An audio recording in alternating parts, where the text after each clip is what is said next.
Today's Take 5 with the Saints, April the 22nd, is for those of you who believe the church and the environment should go hand in hand. John Muir and Hudson Stuck, two men who were larger-than-life figures in more ways than one.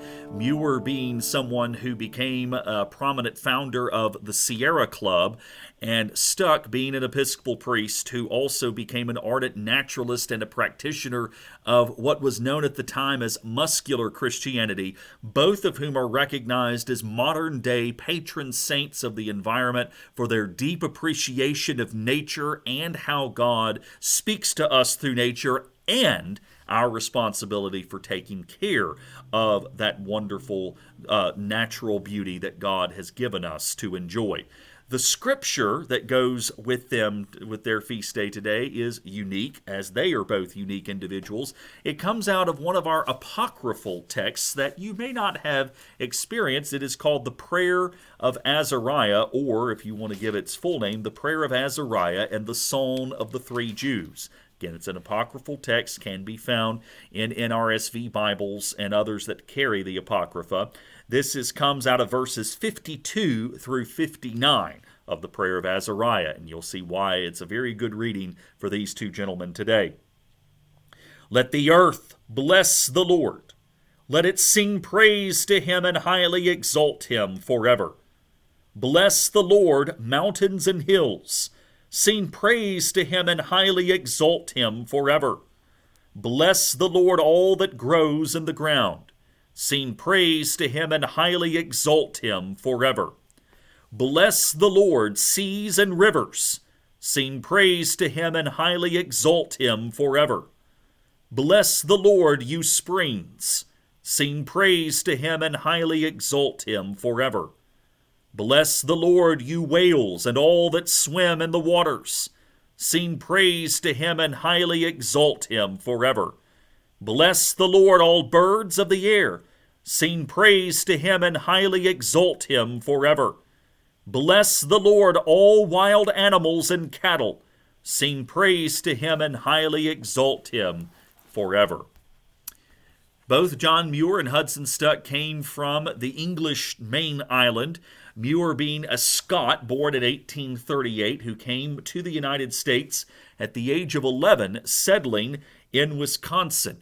And from that time he arrived in the New World, he began to be awed by the beauty of this new country in Wisconsin, and then in all the places as he traveled further west that he saw. He took up botany as his field of study, to which he later said, "This fine lesson charmed me and sent me flying to the woods and meadows with wild enthusiasm."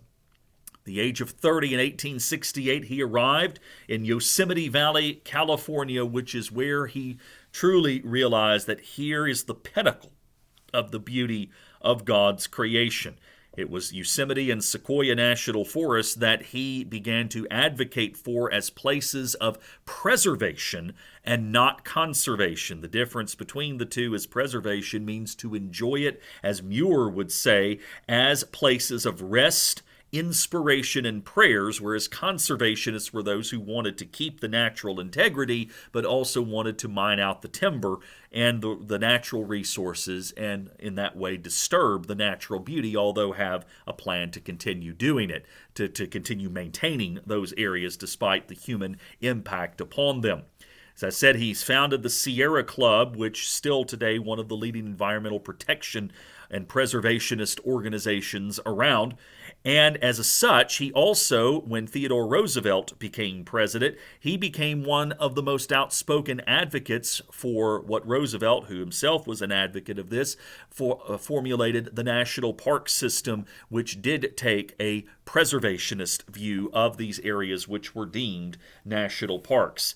Throughout that, he was not an overtly spiritual man. He was raised by Scottish Presbyterians, very strict, but he saw God's revelation not so much through the written word, but also through the book of nature as he called it, and as such he was regarded by many as a religious prophet who would speak of the wonders of God to be found in the beauty of trees, forests, rivers, streams, mountains, and the twilight sky that one sees when staying out in the darkness of the natural world. Hudson Stuck was a little bit more of a quote-unquote traditional Christian. The fact that he was an Episcopalian, he immigrated as well from England, coming to the United States in the year 1885. He originally settled in Texas, where he actually was a cowboy for a while and a cattle rancher, but ultimately felt a call to go to seminary and graduated from Sewanee in 1892, then returned to Texas, where he served for 10 years, from 1894 to 1904 as the dean of the Episcopal Cathedral in Dallas. But after that, in 1905, he moved to Fort Yukon, Alaska, where ultimately he was appointed as the archdeacon of the Diocese of Alaska, which is where he settled for the rest of his life. He was also a proponent or a practitioner of what was called muscular Christianity, and again, in using Theodore Roosevelt as a contemporary here as well. Roosevelt, who, if you know anything about his history, was big about burly, macho, putting on a big sort of masculine image, so to speak. It was the idea that Christianity was this idea of affirming masculinity and also was going out into the rough and tumble of the world and being able to find God through the use of one's hands and the use of the skills that God gave you to do. So a little bit probably deemed a little bit sexist and misogynistic for our own time, but yet on the other end of it, a practice or a belief of Christianity that recognized that one's ability to use what God gave them as tools to help one understand God's presence in their life is something that does give us something to remember in our urban, suburban world that we live in today. He was part of a group of explorers stuck, that is, who climbed Denali. In fact, one of the first groups, if not the very first group, who climbed Denali. He called it a privileged communion to be with that group, seeing the awe and wonder from the top of Denali. And once he got to the top, he led the climbers in prayer and thanksgiving for the beauty of God.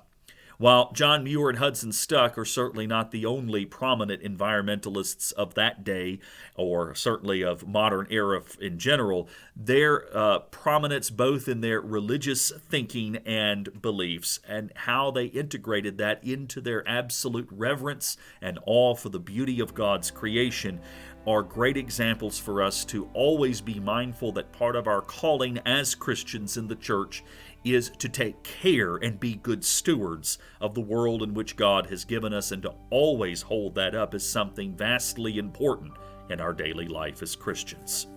Thank you for joining me. Look forward to seeing you tomorrow, as our saint of the day tomorrow will be St. George, the patron saint of England. Yes, the patron saint of England, St. George.